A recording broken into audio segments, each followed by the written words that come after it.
Assalamualaikum warahmatullahi wabarakatuh. Kita dari kelompok 2. Kali ini kita akan mempresentasikan tugas besar 2 kita di mata kuliah perencanaan dan pengendalian proyek.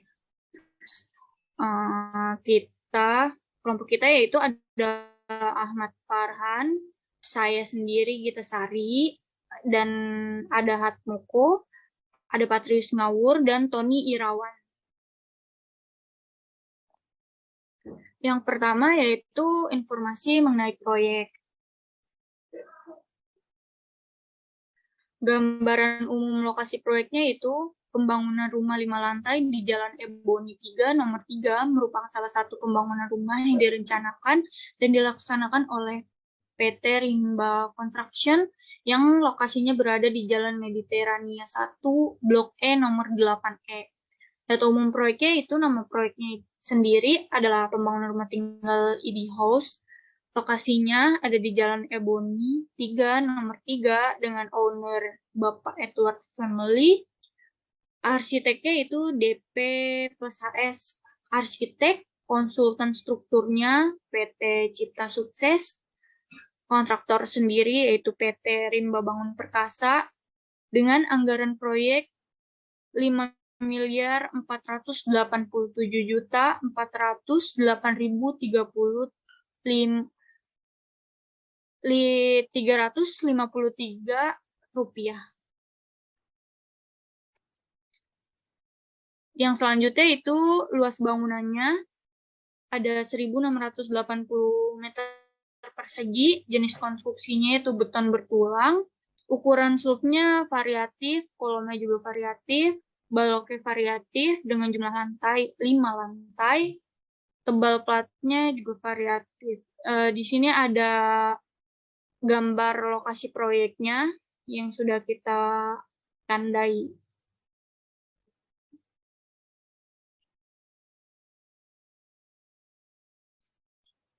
Selanjutnya yaitu hubungan fungsional dan hubungan kerja. Hubungan kerja organisasi proyek. Yang dimaksud dengan hubungan kerja adalah hubungan dalam pelaksanaan pekerjaan antara keempat unsur pelaksanaan proyek konstruksi. Dalam pengelolaan suatu proyek, perlu dijamin adanya hubungan yang baik antara pengelolaan suatu proyek, perlu dijamin adanya hubungan yang baik antara unsur-unsur yang terkait. Semua pihak dari keempat unsur pelaksanaan harus tunduk dan patuh kepada peraturan-peraturan yang telah disusun baik dari segi teknis maupun administratif. Penyimpangan yang terjadi akan mengakibatkan kesulitan dan ketidaklancaran pelaksanaan pembangunan. Secara garis besar, kesulitan dan ketidaklancaran pelaksanaan. Secara garis besar, pola hubungan kerja sebagai berikut, yaitu hubungan antara pemilik proyek dengan konsultan perencana, hubungan antara pemilik proyek dengan kontraktor, hubungan antara pemilik proyek dengan konsultan pengawas, hubungan antara konsultan pengawas dengan kontraktor, dengan urutan seperti gambar di sini. Selanjutnya ada hubungan antara subkontraktor dengan kontraktor, dan yang terakhir yaitu hubungan antara subkontraktor dengan pekerja.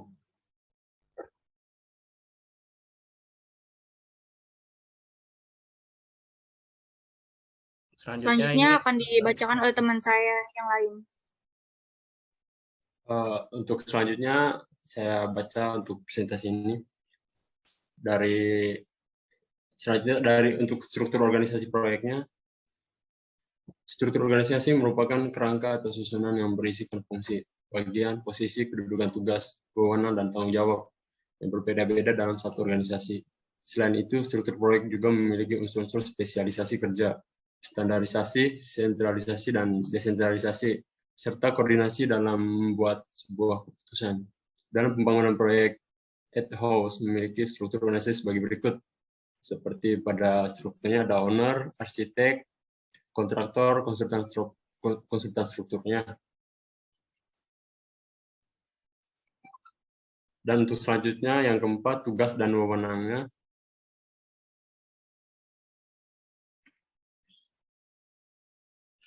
Untuk project manager atau PM, project manager bertanggung jawab terhadap koordinasi implementasi pelaksanaan, pengendalian, dan penyelesaian proyek. Selain itu, seorang project manager harus memastikan konsistensi dengan strategi, komitmen, dan tujuan perusahaan. Tugas dan wewenang project manager antara lain. 1. Memimpin setiap pelaksanaan dan perencanaan pembangunan proyek. Yang kedua, menyusun serta mengkoordinasi staf. Yang ketiga, mengelola anggaran serta alokasi sumber daya. Yang keempat, memberikan arahan serta dukungan terhadap tim bekerja. Dan yang kelima, melakukan perencanaan dan penjadwalan proyek. Yang selanjutnya, project engineer. Project engineer bertanggung jawab untuk memastikan apakah proyek telah berjalan dengan sesuai dengan awal. Untuk itu, seorang project engineer harus memiliki pemahaman mengenai kegiatan teknis, manajemen vendor, keuangan, dan mengelola sumber daya tim.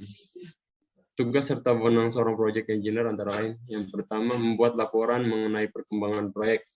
Yang kedua, memastikan bahwa setiap pekerjaan telah memenuhi persyaratan.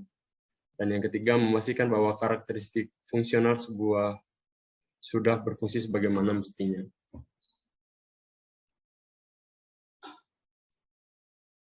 Pelaksana memiliki tanggung jawab terhadap pelaksana teknik di lapangan. Tugas serta wewenang seorang pelaksana antara lain.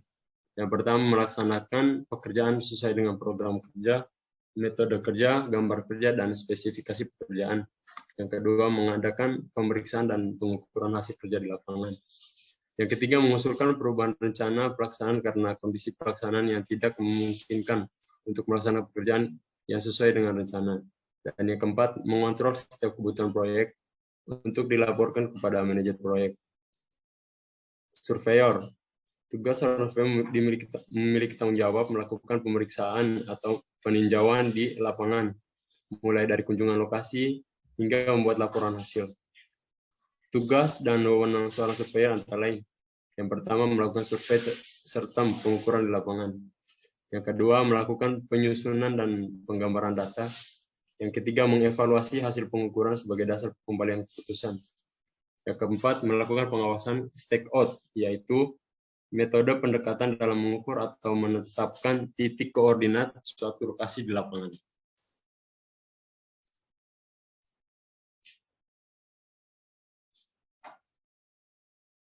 Operator memiliki tanggung jawab dapat mengoperasikan alat berat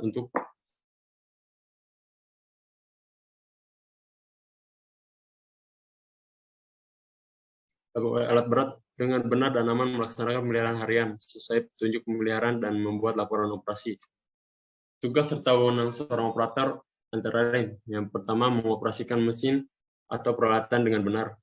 Yang kedua, menjaga kebersihan, kondisi, dan keamanan mesin atau peralatan. Yang ketiga, melaporkan ke atasan apabila mesin atau peralatan rusak atau perlu diperbaiki.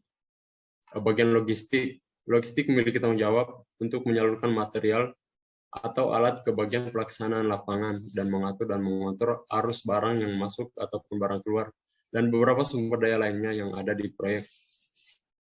Untuk tugas seorang bagian logistik, wewenang antara lain sebagai berikut. Yang pertama, melakukan pembelian barang langsung atau alat sesuai dengan tingkatan proyek dengan persetujuan project manager.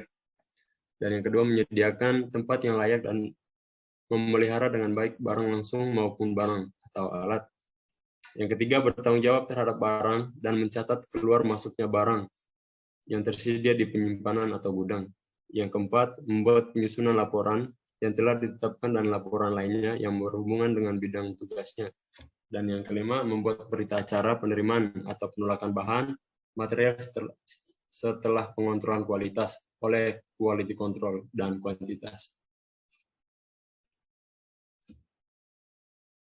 Untuk selanjutnya dilanjutkan sama teman saya dan yang lain. Silakan.